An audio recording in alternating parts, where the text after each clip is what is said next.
Quem é que combate essas macro-organizações criminosas que agem em todo o território nacional, ou em grande parte do território nacional, e do território nacional para outros países, como nós sabemos, fazem o Comando Vermelho, o PCC e outras organizações? Em relação ao tráfico que você cita, o tráfico de drogas, constitucionalmente, é atribuição da Polícia Federal. O que há são acordos com os estados, com os 27 estados, para que o tráfico local, doméstico, fique a cargo das polícias estaduais e, portanto, também competência da Justiça Estadual de cada estado. E o tráfico internacional é competência e atribuição da Polícia Federal. Aí nós entramos em outras questões, como, por exemplo, você cita da interestadualidade, ou seja, atuação do crime organizado em mais de uma unidade da federação, onde existe a possibilidade legal de definir, respeitados determinados requisitos, a Polícia Federal, por determinação do Ministro da Justiça, também atuar nesses casos. E nos casos internacionais, aí sim a competência natural prevista constitucionalmente. Agora, isso, Valfrido, para a sociedade importa o combate efetivo. Uhum. Então, o nosso papel é promover a integração das instituições para que juntos somemos os esforços para esse enfrentamento. E aí há vários caminhos, alguns que eu gostaria de mencionar. Por favor. Começo, por exemplo, pela proposta de emenda constitucional do ministro Ricardo Lewandowski, que busca exatamente isso que nós estamos aqui discutindo.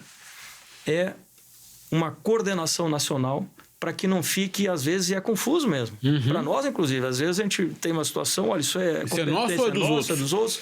A gente vai numa situação, por exemplo, desastre aéreo, que aconteceu aqui recentemente em São Paulo, é atribuição da Polícia Federal, que é a Polícia Aeroportuária de Fronteiras, apura crimes a bordo de aeronaves, ou é da polícia local, onde caiu o avião. Enfim, chegamos às duas polícias lá. Às vezes é uma bateção de cabeça, não se perca nisso, mas às vezes é uma bateção de cabeça, de quem é? Exatamente. Então, enfim, aí a necessidade de uma coordenação para isso. E a proposta de emenda constitucional, além de outros benefícios, como financiamento, corregedoria externa, enfim, outras ações, promove essa coordenação nacional que é fundamental para definitivamente pararmos com essas dúvidas que o Reinaldo falou. Isso é meu, deixa que eu deixo.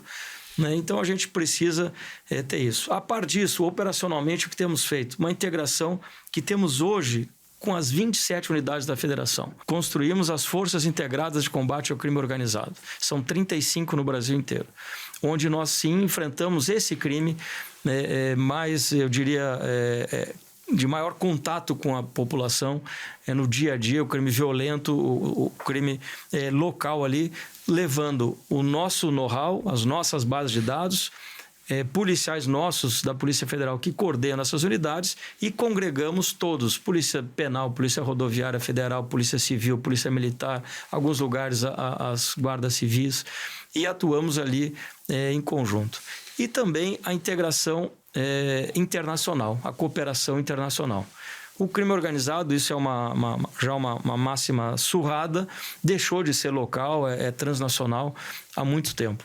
E nós temos um pilar muito forte, e vou trazer dados aqui que sinalizam isso, da cooperação internacional. A Polícia Federal tinha atuação em 20 países. Quando conversamos aqui, final de 2023, se não me equivoco, isso. Nós tínhamos atuação em 20 países. Hoje temos adjudâncias e oficialatos de ligação em 34 países, aprovados por decreto e que conseguimos regulamentar no ano passado essa atuação.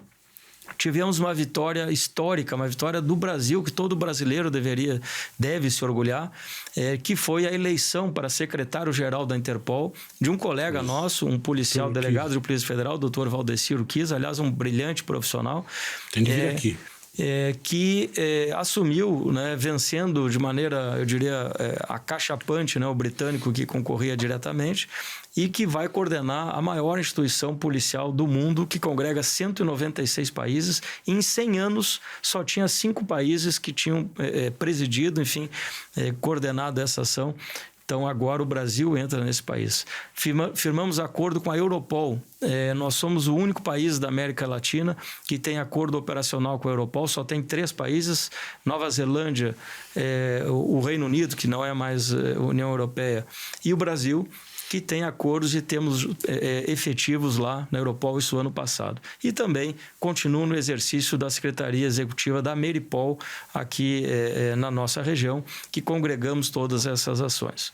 Então, isso eu acho que sinaliza e nos aponta que a cooperação internacional é imprescindível. E tivemos agora, há 2 semanas, ou menos que isso, uma demonstração do resultado dessa integração, com a prisão de um importante foragido brasileiro na Bolívia, graças à troca, líderes do PCC. a troca de informações, dados de inteligência, de cooperação direta.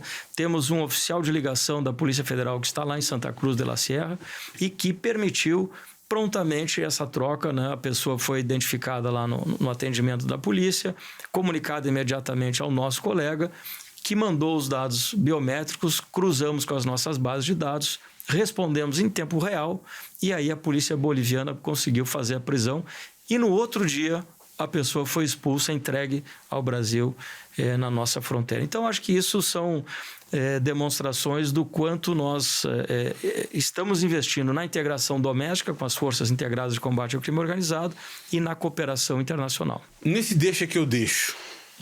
Não, é porque isso é importante. Nós tivemos, por exemplo, um convidado aqui que dizia, olha, tudo bem, seria bom uma emenda constitucional, mas ela é dispensável.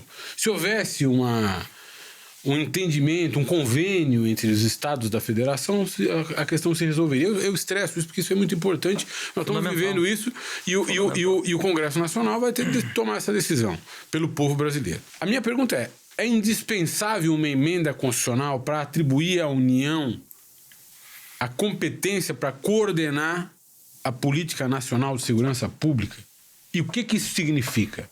Mais do que isso, essa emenda constitucional, até onde eu sei, unifica acesso a dados. Dados hoje que estão fragmentados, que estão pulverizados em vários bancos de dados. Então, a Polícia Federal às vezes não sabe que o sujeito foi preso com um porte de armas numa longínqua cidade de um estado brasileiro, ou então que foi preso com drogas e aí por diante. Ninguém se conversa num país de dimensões continentais como o Brasil. 2 córregos não conversa com Brasília. Exatamente. Então, mas ainda aqui 2 córregos tem um grande representante que é você. Não é? De que deve se orgulhar. A minha questão para o senhor ela é muito objetiva. E o povo brasileiro quer saber. Precisa de uma emenda constitucional? Essa emenda constitucional, segunda pergunta, vai tornar melhor a vida das pessoas? Precisa, Valfredo. Precisa e ela é urgente e necessária. Hoje, veja que a lei do SUSP, ela é de 2018, se não me equivoco. E Sistema até hoje, Único de Segurança Pública. Sistema Único de Segurança Pública. De autoria do glorioso ministro Raul Jungmann, um brilhante ministro da Segurança Pública e que trouxe essa legislação também importantíssima. Mas veja que transcorrido esse período todo, nós não tivemos o avanço esperado pela legislação. Então, por isso e por outros vários motivos, essa proposta de emenda constitucional é fundamental, porque aí não vai ter mais governador dizendo, não, isso eu faço do jeito que eu quero, isso aqui não é assim, isso aqui é a minha polícia, a minha... E as coisas não andam, não se comunicam e não avançam. Hoje, você fala da questão de planos de segurança, tal, que a PEC não seria fundamental porque poderia se fazer de outra forma. Isso a história mostra que não funciona. Né? Nós temos que parar de ter um plano emergencial, de ter uma ação pontual para ter sistemas de segurança perenes e que funcionem independentemente do desejo, da vontade do político de turno ou da pessoa que esteja à frente de determinada instituição, como é o caso hoje, estou à frente da Polícia Federal. Então, acho que essa proposta consagra esses valores e deixa lá essas ações muito concretas, e aqui falamos de dados. Reinaldo, hoje nós temos 27 certidões de ocorrência diferentes. Temos 27... 27 que é o número de unidades da federação, é inacreditável. Né? Temos 27 boletins de ocorrência, 27 certidões de antecedentes, 27 carteiras de identidade, ou seja, é muito complexo fazer segurança pública de maneira integral, de maneira estruturada, com essa descoordenação. E aí nós temos que também desmistificar um pouco essa integração de base de dados. Porque às vezes se fala de integração de base de dados, todo mundo acha que todo mundo vai ter acesso a tudo. Por exemplo, eu tenho 50 mil inquéritos policiais em andamento na Polícia Federal. Eu não posso abrir esses inquéritos, esses dados. Tem investigação sigilosa, que evidentemente você não vai... Então, às vezes, há uma falha, inclusive, de comunicação. Não é necessário, e não é necessário, não é permitido que se conectem essas bases. Agora, muitas outras, sim, é possível que se faça. A Polícia Federal tem convênio com os 27 estados para poder acessar, e aí tem ferramentas próprias para acessar numa consulta que fazemos nas nossas investigações. Eu consulto os 27 estados, mas porque temos acordos e tal, então é tudo muito trabalhoso. E as polícias civis não têm esse acesso amplo, né, que nós temos. Então, além disso, traz a questão do financiamento para a segurança pública. A saúde tem financiamento, a educação tem financiamento, e hoje o item número 1 de preocupação do cidadão brasileiro, que é a segurança pública, não tem. O orçamento da segurança pública eu diria, beira o ridículo, né, frente aos desafios que nós temos. E falo que segurança pública no Brasil inteiro, não só a Polícia Federal, que tem o seu orçamento que consegue cumprir as suas tarefas. Então, são vários fatores e por isso eu repito que é imprescindível e urgente. E eu acho que os efeitos a partir da PEC vão ser a curto prazo, porque obviamente, com essa definição constitucional, desdobram-se aí as demais ações, as ações de coordenação, integração de base de dados, unificação de boletins de ocorrência, todos os processos que precisamos fazer, base de dados biométrica, que não temos uma base nacional de biometria, que poderia muito bem ter reduzido esse problema com o INSS, assim como vários outros. Enfim, são ações que a PEC vai tracionar para melhorar o enfrentamento ao crime organizado.